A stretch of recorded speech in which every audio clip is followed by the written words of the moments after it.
Hello dear students, 11th की some basic concept in chemistry chapter के अंदर मैं आपको बात कर रहा था कंसंट्रेशन टर्म्स की कितने टाइप की होती हैं। वेट वॉल्यूम टर्म्स के बारे में मैं डिस्कस कर चुका था, न्यूमेरिकल यूज पे हम कर चुके थे।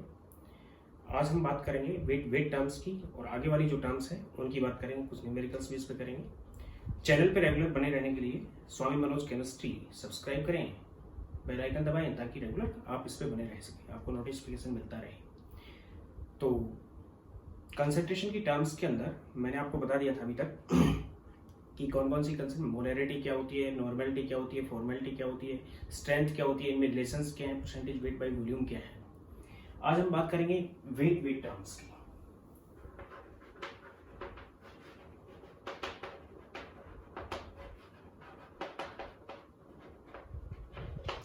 वेट टर्म्स, इसमें नंबर फर्स्ट पे मैंने आपको बताया था कि सॉल्यूट और सॉल्वेंट। सॉल्यूट के लिए हम वेट यूज करते हैं। वेट हम मोल में ले सकते हैं, ग्राम में ले सकते हैं, मोल्स में लेंगे। और जो सॉल्वेंट के लिए एक टर्म में हम मोल यूज करेंगे या फिर वेट यूज करेंगे, केवल एक टर्म में यूज करेंगे हम वेट। और जबकि सॉल्यूशन का भी हम कर सकते हैं, तो यहाँ पे जनरली एक टर्म के अंदर सॉल्वेंट यूज करेंगे, बाकी सभी टर्म्स में सॉल्यूशन होता है। तो इसमें सबसे पहली टर्म मैं यूज कर रहा हूँ molality. Molality represented by small m. Molarity और मोलैलिटी दोनों अलग चीजें हैं। सपोज करो कि आपके पास सॉल्वेंट है, यहाँ पे केवल यही एक टर्म है जिसमें हम सॉल्वेंट यूज करते हैं। सॉल्वेंट है आपके पास 1 किलोग्राम या फिर 1000 ग्राम, 1 kg और 1000 ग्राम। इसके साथ में आप केवल सॉल्वेंट है, सॉल्यूशन नहीं है, इसके साथ में हमने एक सॉल्यूट ऐड किया और सॉल्यूट का कितना मोल ऐड कर दिया, विच इज कॉल्ड मोलैलिटी। यानी कि टोटल जो मास आएगा आपके पास यहाँ पे 1000 ग्राम तो सॉल्वेंट हो गया और सॉल्यूट जो हमने ऐड किया वो एक्स्ट्रा ऐड किया है, यानी टोटल मास 1000 ग्राम से ज्यादा होगा इसके अंदर। अगर यहाँ पे हम देखें तो कंडीशन, यानी मैं यहाँ पे बता सकता हूँ कि moles of solute added with, not in, added with 1 kg of solvent is called molality. Means moles of solute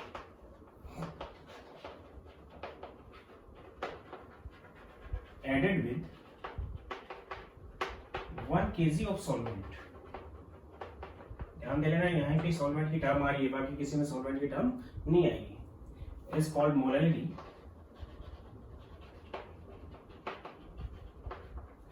Representing मोल पर केजी। और मोल पर केजी को ही हम स्मॉल एम से डिनोट कर रहे हैं। मोल पर केजी को ही हम स्मॉल एम से यहाँ पे डिनोट करेंगे। मोल्स ऑफ सॉल्यूट कैसे निकालते हैं मैं आपको बताइए। Moles of solute which is equal to given mass upon molar mass. Given mass upon molar mass. और मोलैलिटी कैसे निकालेंगे आपको बताइए मैं यहाँ पे। Molality which is equal to moles of solute divided by weight of solvent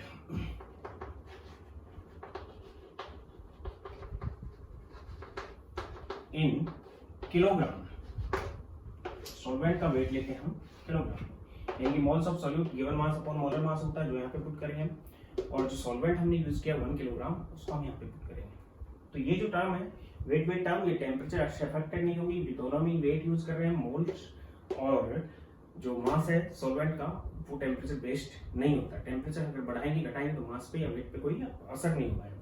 तो molality को हम रिप्रेजेंट करते हैं स्मॉल एम से, और स्मॉल एम का ही मीनिंग है मोल पर केजी। मोल पर केजी। एग्जाम्पल भी हम लेंगे, मैं यहाँ पे रिलेशन बता रहा हूं। जो वेट वॉल्यूम टर्म थी और वेट जो टर्म है, इनमें भी रिलेशन आ जाएगा डेंसिटी के अकॉर्डिंग, क्योंकि डेंसिटी से हम मास अपॉन वॉल्यूम होती है, मास और वॉल्यूम को एक दूसरे में इंटर कन्वर्ट कर सकते हैं डेंसिटी से। तो यहाँ पे मोलैलिटी, किसी सॉल्यूशन की molality small m which is equal to 1000 into molarity of solution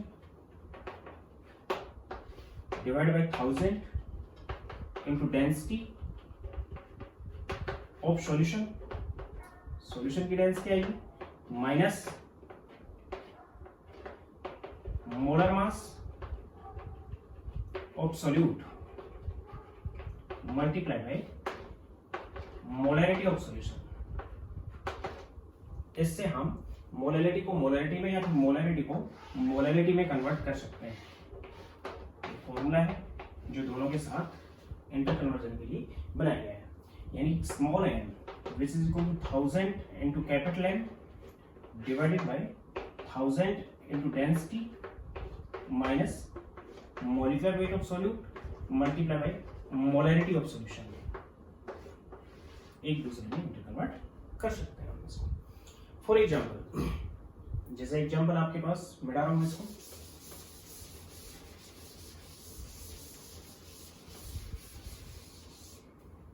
if molarity of solution is 1m, किसी सॉल्यूशन की मोलैरिटी 1m है। 1m का मतलब क्या है कि 1 मोल 1 लीटर में डिसॉल्व है, 1 मोल सॉल्यूट का 1 लीटर में डिसॉल्व है। तो molarity of solution is 1m and density which is 1.2 gram per cc centimetre cube में आपको डेंसिटी गिवन है, and molar mass of solute is equal to 100 gram per mole. Then what is the molarity of the solution, तो इस solution की molarity क्या होगी, तो formula में हम डायरेक्ट पुट करेंगे, molarity is equal to 1000 into 1 molarity divide by 1000 into density 1.2 multiply by minus molecular weight 100 multiply by molarity 1, then it is equal to 1000 divided by 1200 minus 100 which is equal to 1000 divided by 1100, दो zero से दो zero काट दी मैंने, 10 by 11 means molarity इसकी हो जाएगी 10 by 11m small m। इस type से हम कैलकुलेट करेंगे इसको। स्मॉल m का मतलब है मोल पर केजी। या फिर दूसरा क्वेश्चन कोई किया मैंने आपको,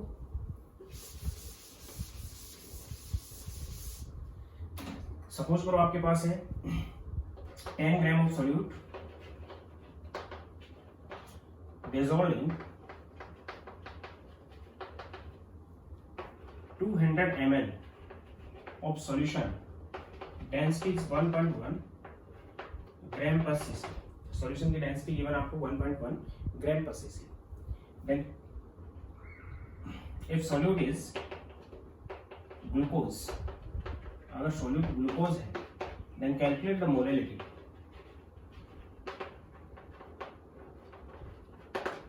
आपको पता है कि यहाँ पे सॉल्यूशन का आपको क्या दिया हुआ है, सॉल्यूशन का आपको ml दिया हुआ है, मिलीलीटर, और ml का मतलब उसका वॉल्यूम है, लेकिन मोलैरिटी कैलकुलेट करने के लिए आपको क्या चाहिए, उसका मास चाहिए। तो डेंसिटी और वॉल्यूम को कन्वर्ट कर लेंगे हम, तो मास इज इक्वल टू आ जाएगा volume into density which is equal to 200 into 1.1 this is 220 ग्राम। ये जो मास है ये मास ऑफ सॉल्यूशन हो गया। Then mass of solvent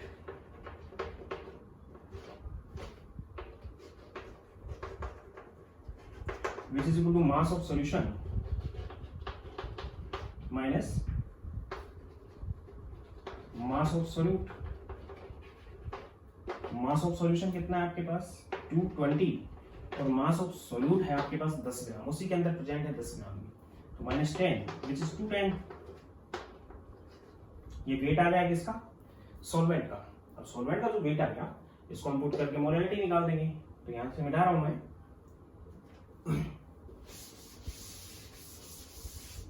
molarity is equal to moles of solute. Moles of solute is given mass upon molar mass. Glucose का molar mass 180 होता है, divide by mass of solvent in kilogram.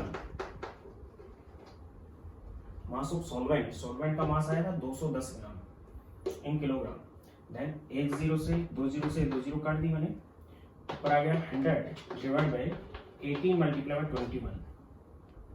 इसको और solve कर लेंगे, ये इसकी molarity आ जाएगी। या तो हम इस टाइप से करें इसको, या फिर दूसरा टाइप का रिलेशन है कि मोलैरिटी हमें गिवन है तो उसको हम मोलैरिटी में कन्वर्ट कर सकते हैं, तो उसकी मोलैरिटी निकाल के हम भी मोलैरिटी में कन्वर्ट कर सकते हैं, या फिर एज इट इज हम इसको रिप्रेजेंट कर सकते हैं। इसको और सॉल्व कर लेंगे आगे। तीसरी टर्म है नेक्स्ट टर्म, या ये याद रखना आपको कि मोलैरिटी के अंदर टर्म जो यूज होती है वो सॉल्वेंट की टर्म यूज होती है, percentage of weight by wait. अब परसेंटेज दिया है तो इसको हम 100 ग्राम यूज करेंगे, और which is solution. Percentage weight by volume में 100 ml सॉल्यूशन लिया था हमने, अब हमने 100 ग्राम सॉल्यूशन लिया है। 100 ग्राम सॉल्यूशन में दो चीजें होंगी, एक तो सॉल्यूट होगा और एक सॉल्वेंट होगा। सॉल्यूट का कितना ग्राम है, 100 ग्राम में प्रेजेंट है, which is percentage weight by wait, यानी कि ग्राम ऑफ सॉल्यूट या वेट ऑफ सॉल्यूट, यहाँ पे लिखा हूं wait of solute in gram.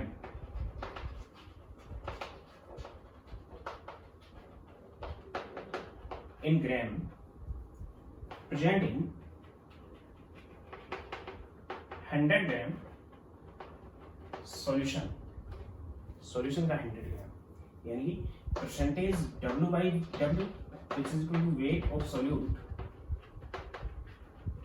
in gram divided by weight of solution in gram multiplied by 100। अगर बहुत ज्यादा डाइल्यूट हो तो इसको और आगे रिलेट कर सकते हैं, मल्टीप्लाई 10⁻³ कर सकते हैं, 10⁻⁴ कर सकते हैं, 10⁻⁵ कर सकते हैं, 10⁻⁶ कर सकते हैं, यानी 10⁻⁶ होगा तो पार्ट पर मिलियन हो जाएगा वहां पे, यानी बहुत ज्यादा डाइल्यूट सॉल्यूशन के लिए हम कन्वर्ट कर सकते हैं। अब percentage weight by weight this is equal to percentage weight by volume.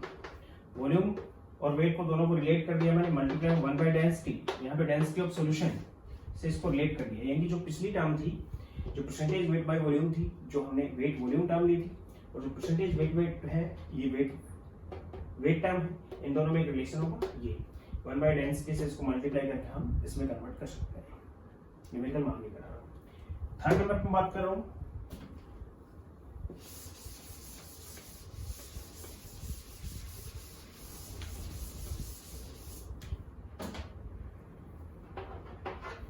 Mole fraction, important mole fraction represented by x और काई, एक्स और काई से रिप्रेजेंट करते हैं। सपोज करो कि आपके पास एक सॉल्यूशन है, सॉल्यूशन में दो कंपोनेंट होंगे A प्लस B, कोई भी एक सॉल्यूट है कोई भी एक सॉल्वेंट है, जिसके मोल कम है वो एक सॉल्यूट है, जिसके मोल्स ज्यादा हैं वो एक सॉल्वेंट है। यहाँ पे A जिसके मोल्स इसके अंदर Na है और B जिसके मोल्स यहाँ पे Nb है सॉल्यूशन के अंदर, these are moles of A and B, A और B के मोल्स हैं। टोटल मोल्स कितने होंगे, which is equal to Na plus Nb, solution का टोटल मोल आपके पास Na प्लस Nb है। Then mole fraction of A, अगर हम दोनों की मोल फ्रैक्शन दे सकते हैं, सोल्यूट की भी दे सकते हैं और सॉल्वेंट की भी दे सकते हैं। सोल्यूट की मोल फ्रैक्शन होगी mole of A divide by total mole, B की मोल फ्रैक्शन एक क्या है, फ्रैक्शन है, रेशियो है। B की मोल फ्रैक्शन होगी moles of B divide by total moles, means mole fraction is ratio of moles of component आपके पास solute हो सकता है, सॉल्वेंट हो सकता है। Moles of component and total moles of solution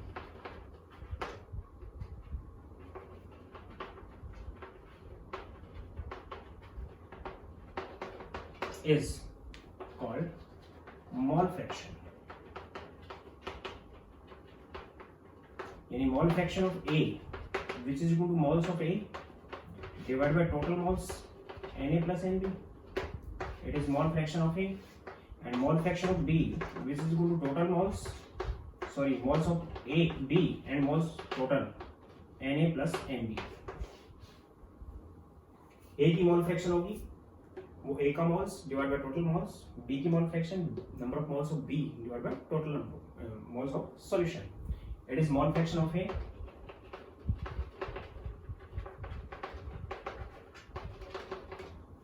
it is mole fraction of B.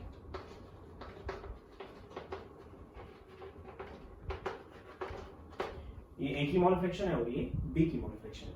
यहाँ पे ये चीज मैं क्लियर कर चुका हूँ कि ए के मोल हमने Na लिए थे, बी के मोल Nb लिए थे। सोल्यूट और सॉल्वेंट दोनों के लिए दे सकते हैं। जिनके मोल्स कम है वो सोल्यूट है, जिनके मोल्स ज्यादा है वो यहाँ पे सॉल्वेंट होगा। मोल फ्रैक्शन दोनों की दे सकते हैं। 2 से ज्यादा कंपोनेंट अगर हैं तो हम उनकी भी दे सकते हैं। अगर 3 कंपोनेंट है तो XA, XB और XC हम तीनों दे सकते हैं। XA हो जाएगा Na/Na plus NB plus NC, XB हो जाएगा NB upon Na plus NB plus NC और XC हो जाएगा वो NC divide by Na plus NB plus NC। It is unitless, नीचे डाल लेना। It is unitless. क्यों यूनिटलेस है? Due to fraction. एक फ्रैक्शन होने की वजह से, मोल्स का फ्रैक्शन होने की वजह से एक यूनिटलेस क्वांटिटी है।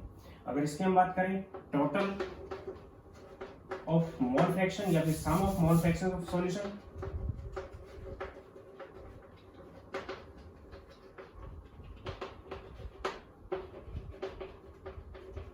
सॉल्यूशन की सभी मोल फ्रैक्शंस का सम ऑलवेज यूनिटी।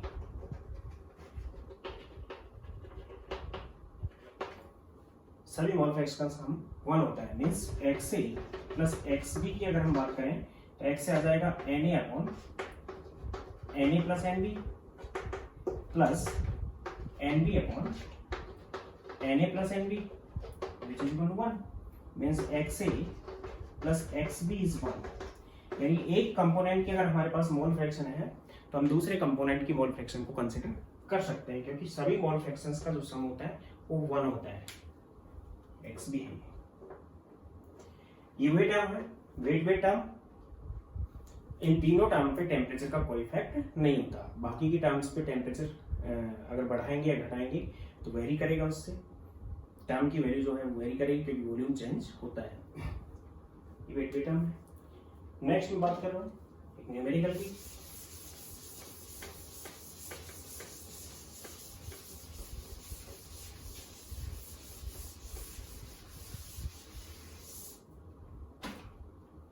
सपोज करो आपको गिवन है 20 gram of calcium carbonate present in 200 gram of solution. 200 gram solution के अंदर 20 ग्राम कैल्शियम कार्बोनेट प्रेजेंट है और सॉल्यूशन भी एक्वस सॉल्यूशन है। Density of solution which is equal to, density solution की दी हुई है वो है 1.2 ग्राम पर सीसी। सपोज हालांकि 20 ग्राम कैल्शियम कार्बोनेट को 200 ग्राम हम उसमें डिसॉल्व नहीं कर सकते, हम न्यूमेरिकल कर रहे हैं, ये ध्यान देना है। डेंसिटी इतनी कर रहे हैं। कैलकुलेट ऑल टर्म्स, सभी टर्म आपको कैलकुलेट करनी है। सभी टर्म में दोनों टर्म बता रही हूं मैं, वेट वॉल्यूम भी और वेट भी। तो सबसे पहले तो हम बात करें कि वेट ऑफ सॉल्यूशन, सॉल्यूशन का वेट गिवन है आपको, given this is 200 gram. Weight of solute which is 20 gram. Volume of solution,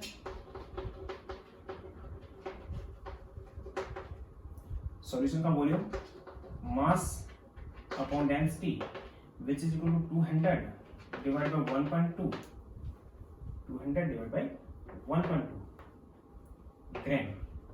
ग्राम से ग्राम कैंसिल हो जाएगा, यह आ जाएगा ml के अंदर, cc के अंदर। cc is cubic centimetre which is millilitre. Wait of solvent, water, solvent यहाँ पे हमने वाटर यूज किया है। वाटर का जो वेट है वो कितना है आपके पास 200 टोटल वेट था सॉल्यूशन का, माइनस 20 ग्राम उसमें सॉल्यूट था विच इज 180 ग्राम की वेट आपको गिवन है। इसके अंदर डेंसिटी आपको गिवन है वो मैं यहाँ पुट कर चुका हूँ। इसके साथ साथ आप बता सकते हो कि molar mass of calcium carbonate, आपको पता है कैल्शियम कार्बोनेट का मोलर मास कितना है 100 ग्राम पर मोल, और इक्विवेलेंट मास कैल्शियम कार्बोनेट का विच इज 50 ग्राम पर इक्विवेलेंट, क्योंकि एन फैक्टर कैल्शियम कार्बोनेट का 2 होता है, मोलर मास 100 है तो इक्विवेलेंट मास इसका 50 होता है। ये सब चीजें गिवन है। पहले मैं बात कर रहा हूं वेट वॉल्यूम टर्म्स की। स्ट्रेंथ क्या होती है, पहले आप फॉर्मूला पुट करोगे, strength is gram of solute divide by volume of solution in litre, यानी ग्राम ऑफ सॉल्यूट मैं डायरेक्ट पुट कर रहा हूं यहाँ पे। ग्राम ऑफ सॉल्यूट आपके पास 20 है, वॉल्यूम ऑफ सॉल्यूशन आपके पास 200 डिवाइड बाय 1.2 है, 200 डिवाइड बाय 1.2 मिलीलीटर में है। इसको लीटर में कन्वर्ट करने के लिए इसको आप 1000 से मल्टीप्लाई कर दोगे, यानी इससे 10 टाइम कैंसिल हो गया, इससे 100 टाइम्स, देन इट इज 120 ग्राम पर लीटर। ये स्ट्रेंथ आ जाएगी। मोलैरिटी अगर देखें हम तो मोलैरिटी होती है moles of solute, solute calcium carbonate है, moles is given mass upon molar mass 20 upon 100. It is moles of solute given mass of calcium carbonate which is 20 and molar mass of calcium carbonate which is 100 divided by volume of solution in liter 200 multiply by 1.2 और multiply by 1000 से multiply क्यों कर रहा हूँ, क्योंकि हमारे पास volume millilitre में, हमें पुट किस में करना है, लीटर में। ये इससे 10 टाइम कैंसिल हो गया, 1000 से 1000 कैंसिल हो गया which is 1.2 of m, molarity इसकी होगी 1.2 m। Normality is equal to gram equivalent given mass upon equivalent mass यहाँ पे 50 है, divide by volume of solution in liter, 1000 से मल्टीप्लाई कर दिया इसको हमने, which is equal to ये इससे 10 टाइम कैंसिल, ये इससे 100 टाइम कैंसिल, 10 से इसको काट दिया मैंने, 50 इससे 2 time cancel which is 2.4 of n। Relation बता रखा मैं आपको, मोलैरिटी और नॉर्मैलिटी में क्या होता है, इन दोनों से हम निकाल भी लेंगे इसको। इसके बाद formality is equal to molarity, क्योंकि एक आयनिक कंपाउंड है, आयनिक कंपाउंड के लिए हम फॉर्मेलिटी रिप्रेजेंट कर सकते हैं, which is equal to gram formula mass के अकॉर्डिंग वही आ जाएगी आपके पास, तो 1.2 ऑफ एफ आ जाएगा। Percentage weight by volume, gram of solute divide by volume of solution in ml multiply by 100, percentage में निकालना है इसको। ये से 10 टाइम कैंसिल हो गया, ये से 10 time cancel, which is 12% W by, ये तो आ गया आपके पास। ये सभी आपस में इनसे रिलेशन से भी हम निकाल सकते हैं। रिलेशन से निकालने के लिए वेट वॉल्यूम टर्म को रिलेशन से भी निकाल रहा हूं मैं, दोबारा रिपीट कर रहा हूं उसको। स्ट्रेंथ तो आपने डायरेक्ट निकाल दी, what is strength, strength is given mass of solute in gram divided by volume of solution in liter। ये इससे कैंसिल हो गया, which is equal to 120 gram per liter।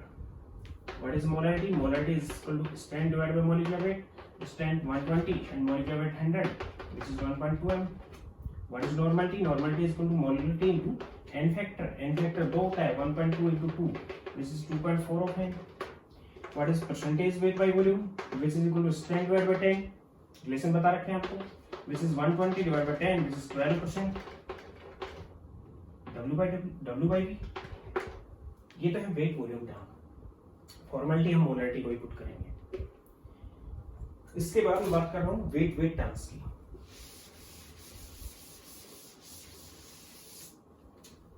ये सब चीजें पहले ही होंगी। वेट टर्म में मोलैरिटी, मोल्स ऑफ सॉल्यूट, यहां पे लिखोगे आप moles of solute divided by weight of solvent in kilogram. Molarity की टर्म में क्या आता है, मोलैरिटी की टर्म में मैंने आपको बताया है, मोलैरिटी की टर्म में ही सॉल्वेंट आता है, उसका वेट यूज होगा यहाँ पे। तो moles of solute 20/100 calcium carbonate की moles and given mass upon molar mass divided by weight of solvent 180 gram. Water जो वेट था वो यहाँ पे 180 ग्राम था, इसलिए सॉल्वेंट का वेट यूज हुआ यहाँ पे, मल्टीप्लाई बाय किलोग्राम में कन्वर्ट करने के लिए 180 ग्राम था, इसको किलोग्राम में कन्वर्ट करने के लिए हमने ये पुट कर दिया।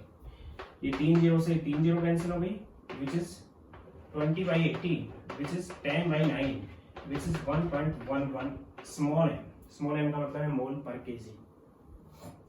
दूसरा हम बात करूं percentage of weight by wait, बताया मैंने अभी आपको given mass of solute in gram divide by mass of solution in gram multiply by 100।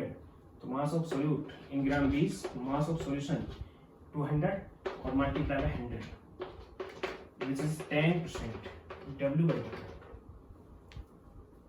Mole fractions की बात करें तो मोल फ्रैक्शन में हम दोनों को निकाल लेंगे। मोल fraction of calcium carbonate which is equal to moles of calcium carbonate divided by moles of calcium carbonate plus moles of water solvent के मोल।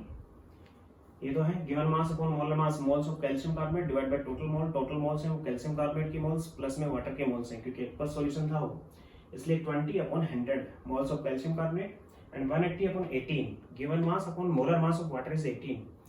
ये हो गए moles of water which is equal to ये तो आ गया क्या कितना 0.2 डिवाइडेड बाय 0.2 प्लस 10 यानी कि which is equal to 0.2 upon 10.2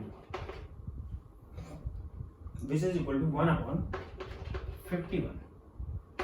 ये मोल फ्रैक्शन है कैल्शियम कार्बोनेट की। Then what mole fraction of what is mole fraction of water which is 1 minus 1 upon 51 क्योंकि दोनों की मोल फ्रैक्शन का सम 1 होगा which is equal to 50 upon 51 mole fraction of water होगी। Relation से भी हम निकाल सकते हैं, जैसे मोलैलिटी हमने निकालनी है रिलेशन से, मोलैलिटी को रिलेशन से निकालना है तो we know that molality is equal to 1000 into molality, molality इसकी 1.2 आई थी हमारे पास सॉल्यूशन की, divide by 1000 into density, density is also 1.2 multi minus molecular weight is 100 multiplied by molarity is 1.2 multiplied by molarity is 1.2 which is equal to ऊपर तो आ गया यहाँ पे 1200 डिवाइड बाय यहाँ पे आ गया 1200 माइनस यहाँ पे आ गया 120 which is equal to 1200 divide by 1080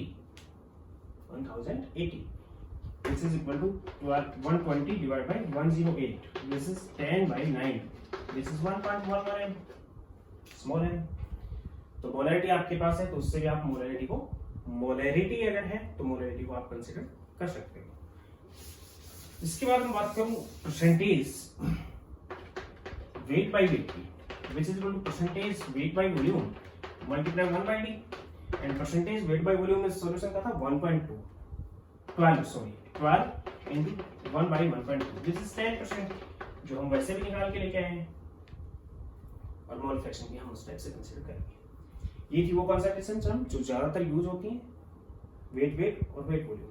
हम बात कर रहे हैं वॉल्यूम वॉल्यूम की।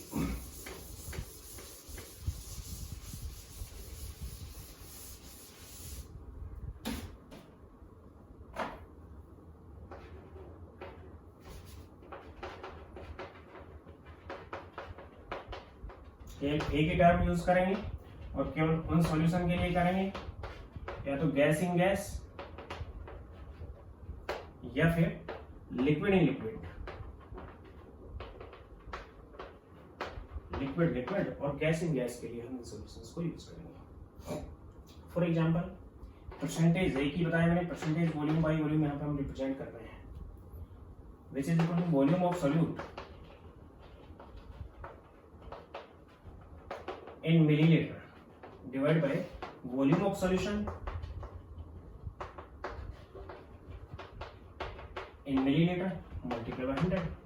ये परसेंटेज निकाल दी कि टोटल आपके पास 100 ml अगर है सॉल्यूशन कितना है आपके पास, टोटल 100 ml सॉल्यूशन है तो इसमें दो चीजें होंगी, एक तो सोल्यूट होगा और एक सॉल्वेंट होगा।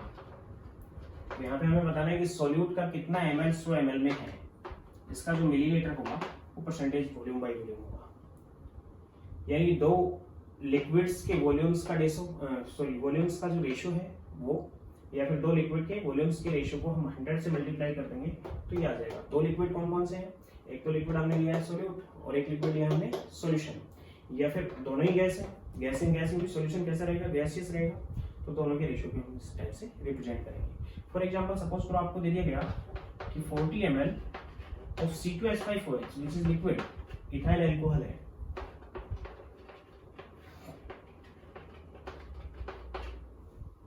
present in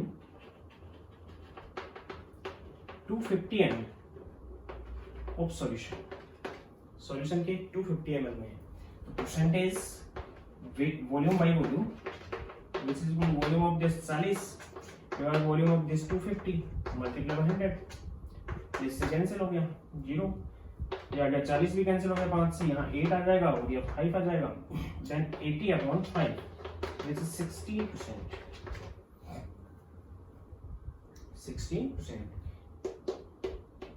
80/5 तो 16% ये वॉल्यूम बाई वॉल्यूम सॉल्यूशन है, गैस के लिए या फिर लिक्विड के लिए इसको हम कंसीडर करेंगे। ये तो थी कंसंट्रेशन टर्म्स कौन कौन सी यूज कर रहे हैं और क्या क्या रिलेशंस हैं उनके बीच में। अब हम बात कर रहे हैं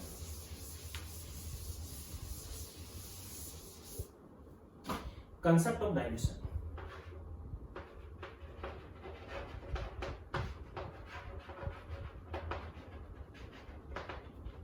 या फिर law of dilution.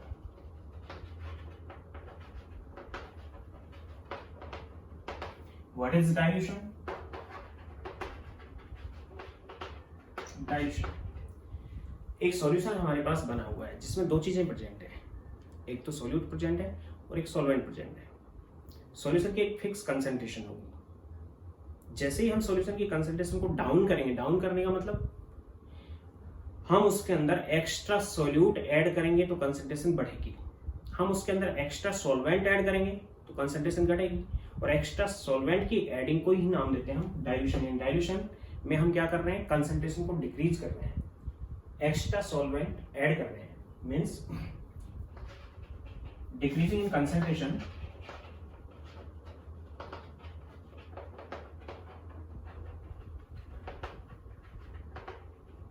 by adding of extra solvent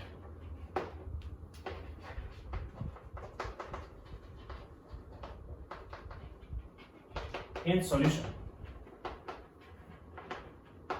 is called dilution.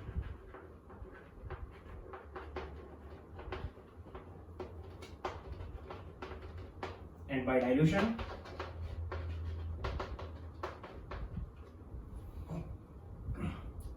concentration decrease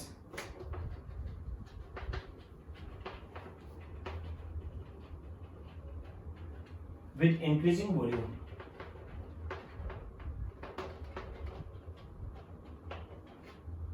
Volume of solution. Solution का वॉल्यूम अगर इंक्रीज करते जाएंगे हम, यानी सॉल्वेंट ऐड करके हम उसका सोल्यूट उतना ही रखेंगे, सोल्यूट में कोई चेंज नहीं किया हमने। सोल्यूट का सपोज करो हमने 1 मोल ले रखा था पहले ही सॉल्यूशन में, तो उसकी जो भी कंसंट्रेशन थी वो, जैसे ही हमने उसको डाइल्यूट किया, डाइल्यूट करने के बाद सॉल्वेंट ऐड किया, सोल्यूट उतना ही है उसके अंदर, तो डाइल्यूशन बढ़ता चला जाएगा जैसे जैसे सॉल्वेंट ऐड करते चले जाएंगे, और कंसंट्रेशन डिक्रीज होगी और वॉल्यूम इंक्रीज होता चला जाएगा। तो डाइल्यूशन का लॉ क्या है?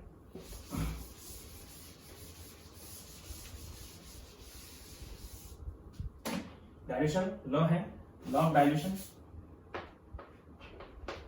मिली नॉर्मेलिटी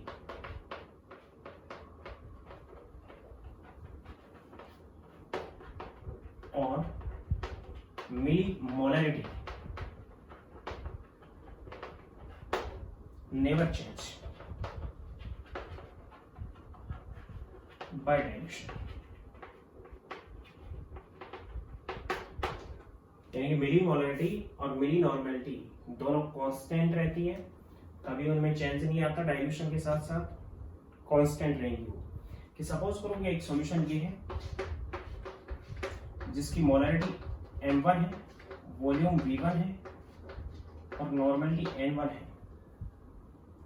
मोलैरिटी क्या लिया हमने? m1, नॉर्मेलिटी n1 और वॉल्यूम इस सॉल्यूशन का लिया हमने v1। ये इनिशियल सॉल्यूशन है जिसकी कंसंट्रेशन से और ये वॉल्यूम है। इसको हमने डाइल्यूट किया, तो हमारे पास जो दूसरा सॉल्यूशन आया उसकी मोलैरिटी m2 होगी, वॉल्यूम उसका v2 हो गया और नॉर्मेलिटी उसकी n2 होगी। यानी मोलैरिटी क्या है यहाँ पे? m2, वॉल्यूम है v2 और नॉर्मेलिटी है n2। तो डाइल्यूशन के साथ साथ हम कह सकते हैं कि M1 is less than M1 is greater than M2, क्योंकि डाइल्यूट यहाँ पे हमने डाइल्यूशन किया इसका मतलब क्या हुआ कि एक्स्ट्रा सॉल्वेंट ऐड कर दिया तो उसकी कंसंट्रेशन डिक्रीज हो जाएगी। इसी टाइप से N1 is greater than N2 but V1 is less than V2, dilution के साथ साथ वॉल्यूम बढ़ जाएगा। तो इस केस में मैं मिली नॉर्मलिटी और मिली मोलैरिटी की बात कर रहा हूं। केस आपके पास ये है,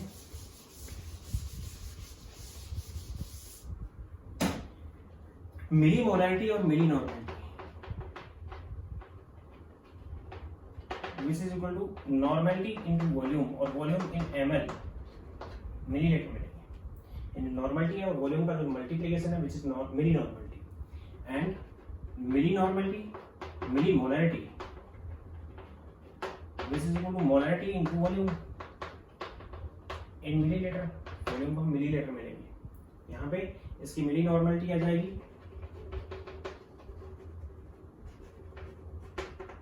N1 V1 और मिली मोलैरिटी आ जाएगी M1 V1। इसकी मिली नॉर्मलिटी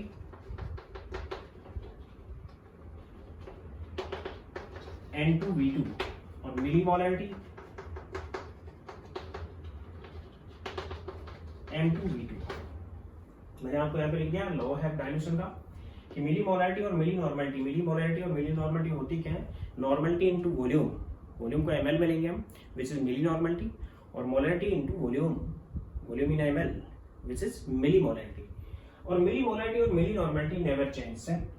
शुरुआत में इनका जो मल्टीप्लिकेशन था N1 V1 वो लास्ट वाले मल्टीप्लिकेशन के इक्वल होगा N2 V2। It is law of dilution, यानी नॉर्मलिटी और वॉल्यूम का मल्टीप्लिकेशन हम डाइल्यूट करते जाएंगे तो भी वो चेंज नहीं होगा, दोनों का मल्टीप्लिकेशन कांस्टेंट रहेगा, क्योंकि नॉर्मलिटी तो घटती चली गई और वॉल्यूम बढ़ता चलेगा।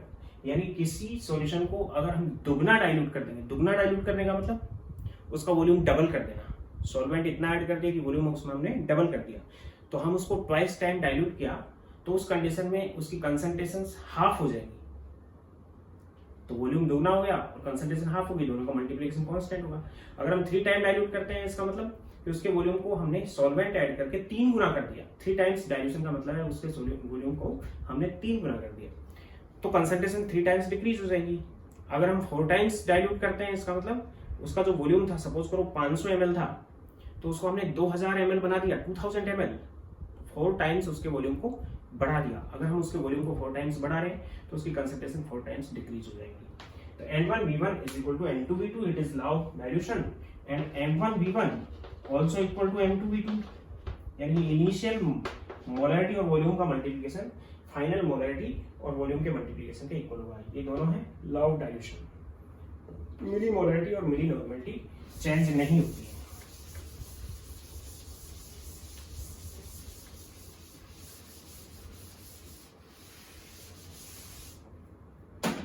कंसेप्ट ऑफ मिक्सिंग,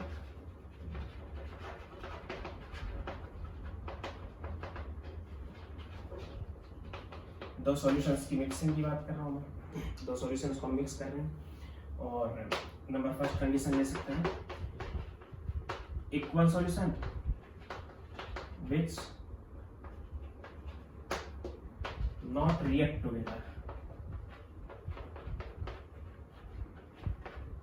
दोनों आपस में अगर केमिकली रिएक्ट नहीं करते हैं तो for example acid plus acid, for example acid और एसिड आपस में रिएक्शन नहीं करेंगे, बेस प्लस बेस, हम 2 एसिड्स को ऐड कर रहे हैं या फिर 2 बेस को ऐड कर रहे हैं, तो यहाँ पे आ जाएगा आपके पास कि सपोज करो एक एसिड फर्स्ट है आपके पास ये और एक एसिड है सेकेंड, ये दोनों ही एसिड है। इसकी नॉर्मलिटी N1 है, वॉल्यूम V1 है। नॉर्मलिटी की बात कर रहा हूँ, मोलैरिटी की नहीं कर रहा हूँ, क्योंकि एन फैक्टर अलग अलग हो सकते हैं इनके दोनों एसिड्स के, इसलिए हम मोलैरिटी के केस में चलेंगे, नॉर्मलिटी के केस में चलेंगे, मोलैरिटी के नहीं। हम फाइनली मोलैरिटी बाद में एन फैक्टर के अकॉर्डिंग बता सकते हैं। N1 एंड V1, N1 इसका क्या है नॉर्मलिटी और V1 इसका क्या है वॉल्यूम, और इसकी नॉर्मलिटी है N2 और वॉल्यूम है V2। दोनों को मिक्स कर दिया हमने, दोनों इक्वल सॉल्यूशन थे, 21 का सॉल्यूशन बन गया रिजल्टेंट सॉल्यूशन। जिसकी नॉर्मलिटी n है और वॉल्यूम v है, where v is equal to v1 plus v2। Volume तो 10 ml इसका और 15 ml इसका लिए तो टोटल 25 ml हो जाएगा। लेकिन रिजल्टेंट नॉर्मलिटी ये है, तो इसकी नॉर्मलिटी को कंसीडर हम करेंगे nv, यानी milli normality of resultant solution which is equal to n1 v1 plus n2 v2।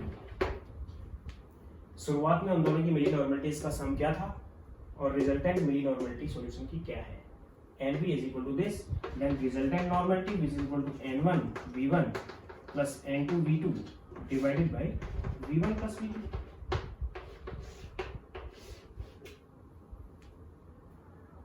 n1 v1 plus n2 v2 divided by v1 v2। इसी टाइप से बेस एक ही है आपके पास और एक ही है, जिसकी नॉर्मलिटी n1 वॉल्यूम v1 है, नॉर्मलिटी n2 वॉल्यूम v2 है। दोनों को मिक्स करके रिजल्टेंट सॉल्यूशन बनाया हमने।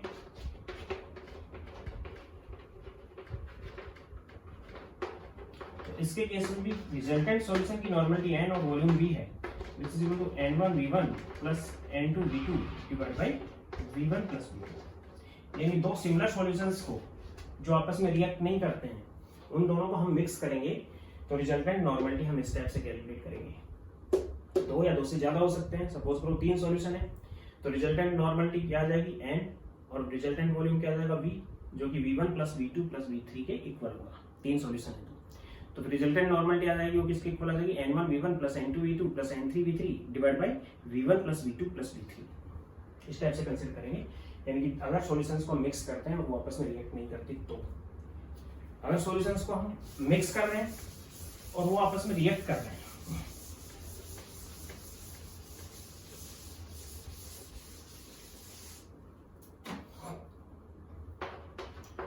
more than one solution mixed together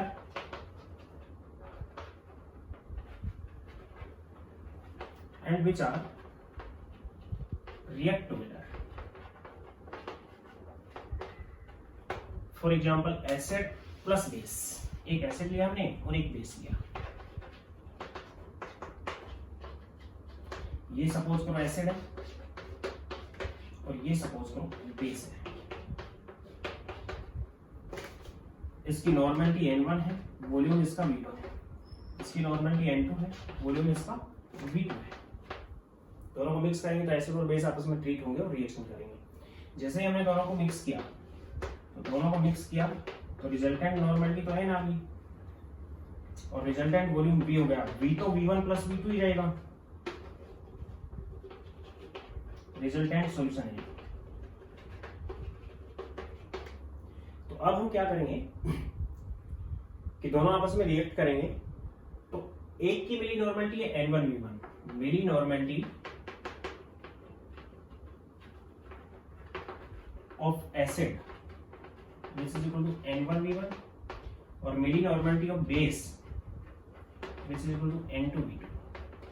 number first condition होगी यहाँ पे कि if n1 v1 is greater than n2 v2, अगर n1 v1 ज्यादा है, मिली नॉर्मलिटी एसिड की ज्यादा है बेस से, तो जिसकी ज्यादा है उसमें से कम को घटा देंगे। रिजल्टेंट सॉल्यूशन जो nv आएगा which is equal to n1 v1 minus n2 v2, plus नहीं होगा, होगा माइनस। तो रिजल्टेंट नॉर्मलिटी आ जाएगी, वो आ जाएगी n1 v1 minus n2 v2 divide by v1 plus v2। और ये जो रिजल्टेंट नॉर्मलिटी आएगी which is hydrogen ion concentration also.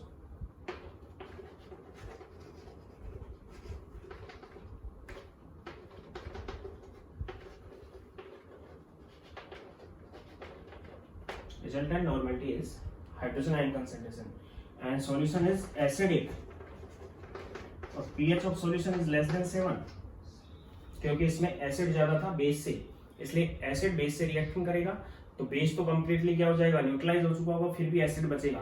तो resultant normality hydrogen ion concentration भी होगी और pH इसकी 7 से कम होगी और सॉल्यूशन ये एसिडिक होगा। अगर बिल्कुल उल्टा है कि मिली नॉर्मलिटी बेस की ज्यादा है एसिड से, तो बेस में से एसिड को घटा देंगे। सेकेंड कंडीशन क्या है,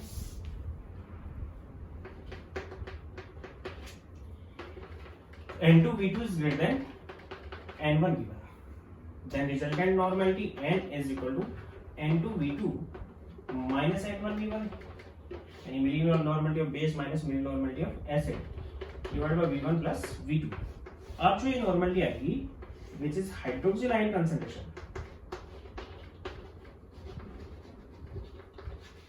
क्योंकि बेस में हाइड्रोक्सिल आयन होते हैं,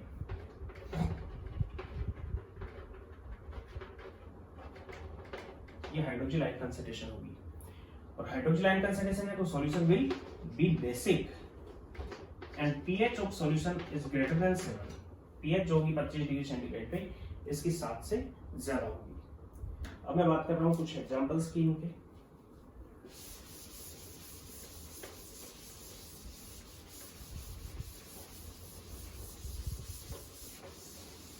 सपोज करो कि आपको एग्जांपल दिया हुआ है इस टाइप का, एक सॉल्यूशन है जिसकी नॉर्मलिटी n है, वॉल्यूम V है, इसको हमने बाइसेक्ट किया, दो पार्ट में डिवाइड कर दिया। एक पार्ट जो हमने लिया वॉल्यूम को इस टाइप से सब्सट्रैक्ट किया इसमें कि एक पार्ट 1/3 V है और एक पार्ट 2/3 ऑफ V है। इसको हमने डाइल्यूट किया 2 टाइम्स, इसको हमने डाइल्यूट किया 3 टाइम्स। तो सॉल्यूशन क्या आ गया आपके पास। फिर इन दोनों सॉल्यूशंस को हमने मिक्स कर दिया तो एक रिजल्टेंट सॉल्यूशन आ गया। इसकी आपको नॉर्मलिटी कैलकुलेट करनी है।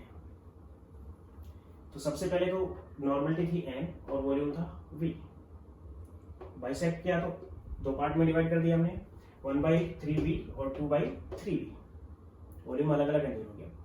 लेकिन मैंने आपको बता रखा था, शुरुआत में ही बताया था कि कंसंट्रेशन की कोई भी टर्म अगर किसी सॉल्यूशन को हम कितने भी पार्ट में डिवाइड कर देते हैं उसकी कंसंट्रेशन की टर्म चेंज नहीं होती है। तो इस कंडीशन में इसकी नॉर्मलिटी भी n होगी और इसकी नॉर्मलिटी भी n होगी, क्योंकि नॉर्मलिटी चेंज नहीं होगी, नॉर्मलिटी कंसंट्रेशन टर्म है। जैसे ही इसको दुगना डाइल्यूट करेंगे तो नॉर्मलिटी हाफ हो जाएगी। अभी बताया मैंने डाइल्यूशन का लॉ है n1v1 = n2v2। तो इसके n1v1 का क्या है, n इंटू वॉल्यूम 1/3v है और n2 क्या आएगा उसको कंसीडर कर लेंगे हम, और वॉल्यूम इसका हमने क्या कर दिया 2 टाइम्स, मींस डबल कर दिया। मींस इसका वॉल्यूम जो हो गया वो 2/3 ऑफ v हो गया, डबल हो चुका है 2/3 ऑफ v। और तो नॉर्मलिटी कितनी हो जाएगी n/2। जैसे ही वॉल्यूम डबल करेंगे नॉर्मलिटी हाफ हो जाएगी। यानी कि मैं यहाँ कंसीडर कर रहा हूँ n1v1 = n2v2। सपोज करो कि इसकी नॉर्मलिटी n1 है, वो n है, वॉल्यूम है 1/3v है, which is equal to n2 हमें कंसीडर करना है। मल्टीप्लाई में v2 हमने क्या कर दिया, वॉल्यूम को डबल कर दिया 2/3 ऑफ v, v से v कैंसिल, 3 से 3 कैंसिल, n2 = n/2, जो मैंने यहाँ पुट कर दिया। वॉल्यूम डबल करते ही कंसंट्रेशन हाफ हो जाएगी। इसके केस में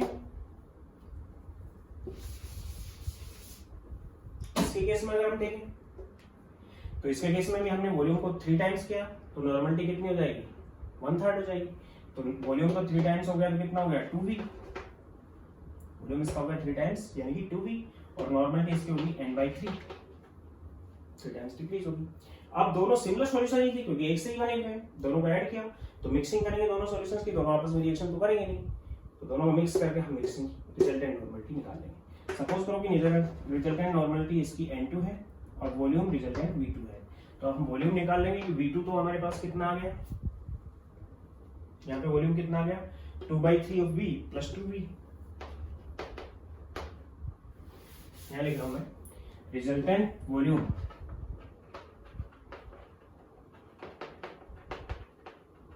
आपके पास आ गया 2/3v प्लस 2v। 2/3v इसका है वो 2v इसका है, एलसीएम ले लेंगे हम इसका, 3 एलसीएम आ गया, ऊपर आ गया 2v प्लस में नीचे आएगा 6v, this is 8v/3 and resultant normally this n2 ये कंसीडर कर रहा हूँ, which is equal to n1v1 this plus n2v2 divided by v2 is this, यहाँ पे हमने कैलकुलेट किया which is v2। तो n1v1 तो कितना है 2/3v into n/2 plus 2v into n/3 divided by 8v/3 total volume. इस 3 से 3 काट दिया मैंने तो रिजल्टेंट नॉर्मलिटी आ गई, इस b से ये b भी कैंसिल हो गया कॉमन लेके, रिजल्टेंट नॉर्मलिटी आ गई n/22 n होगी और ये होगी 2n plus 2n divide by 8 which is equal to 3n divide by 8, यानी कि वॉल्यूम v था, वॉल्यूम तो हो गया यहाँ पे 8v/3, इससे जस्ट उल्टा हो गया 3n/8, वो हो जाएगी आपकी नॉर्मलिटी। यानी वॉल्यूम अगर डबल होगा तो कंसंट्रेशन हाफ हो जाएगी, वॉल्यूम 8/3 टाइम्स हो गया तो कंसंट्रेशन 3/8 टाइम्स हो जाएगी। इसको हम दूसरे तरीके से भी कैलकुलेट कर सकते हैं, हमें बीच का कोई फंडा लेने की जरूरत नहीं, फाइनल वॉल्यूम तक हम पहुंच गए कि फाइनल वॉल्यूम हमारे पास ये निकला, तो इसको मान सकते हैं हम n1v1, डाइल्यूशन ही तो किया हमने, और इसको मान सकते हैं हम n2v2, रिजल्टेंट नॉर्मलिटी मिली नॉर्मलिटी में कोई चेंज नहीं आएगा। n1v1 तो है nv which is equal to n2v2, n2 हमें कंसिडर करना है, इंटू v2 आपके पास 8v/3, v से v कैंसिल हो गया, then n2 is equal to 3n/8, वही आएगा। किसी भी टाइप से इसको कंसिडर कर सकते हैं, इसको नोट कर लेना। Next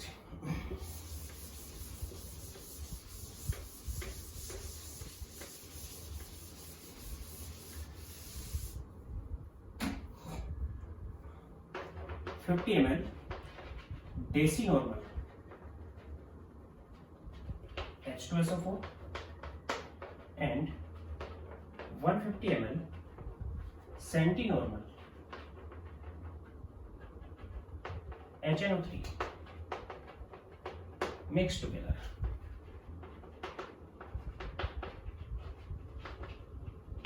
What is milli normality? आपको रिजल्टेंट नॉर्मलिटी बतानी है।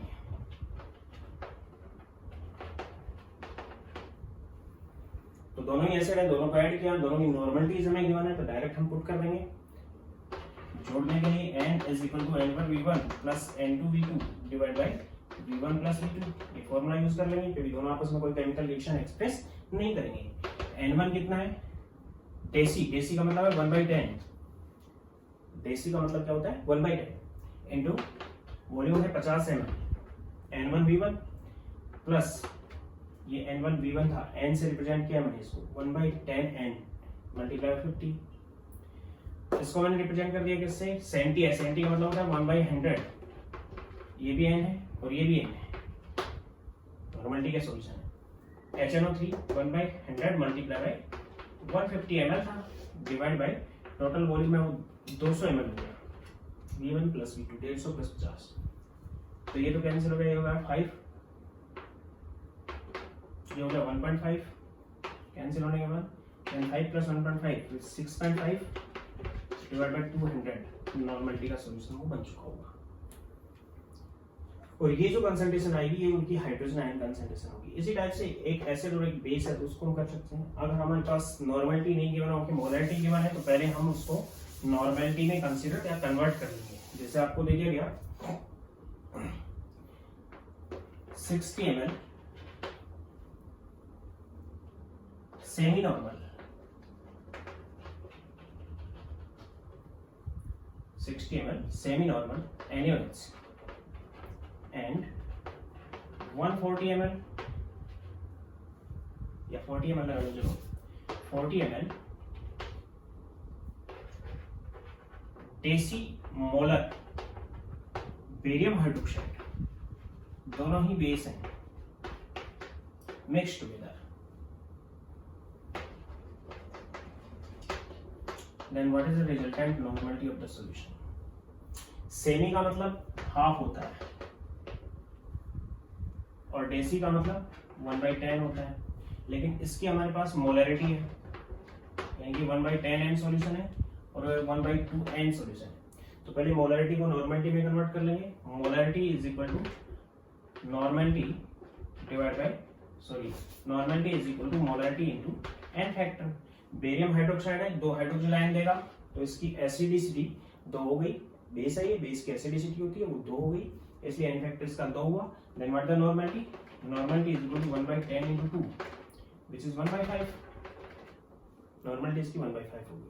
तो रिजल्टेंट नॉर्मलिटी क्या आ गई, N1V1 plus N2V2 divide by V1 plus V2 which is equal to N1 1/2N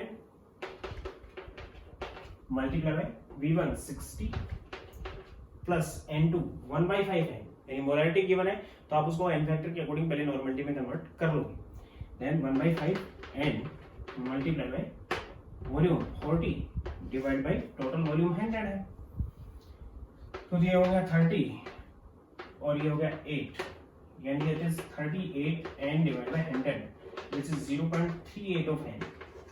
resultant normality ये होगी और ये जो रिजल्टेंट नॉर्मलिटी है विच is hydroxyl ion concentration here, ये यहाँ पे हाइड्रोक्सिल आयन कंसंट्रेशन होगी। तो एक एसिड हो एक बेस हो, दोनों को मिक्स हम कर सकते हैं। सॉरी, दो बेस को मिक्स किया हमने तो दोनों के लिए हमने ऐड किया। अगर हम एक एसिड और एक बेस लेते हैं,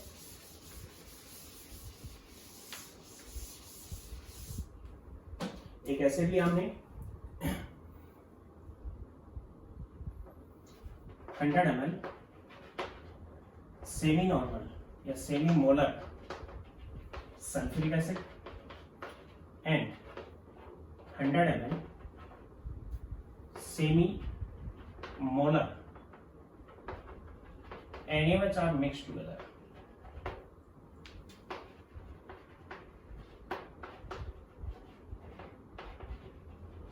Then what is a resultant normality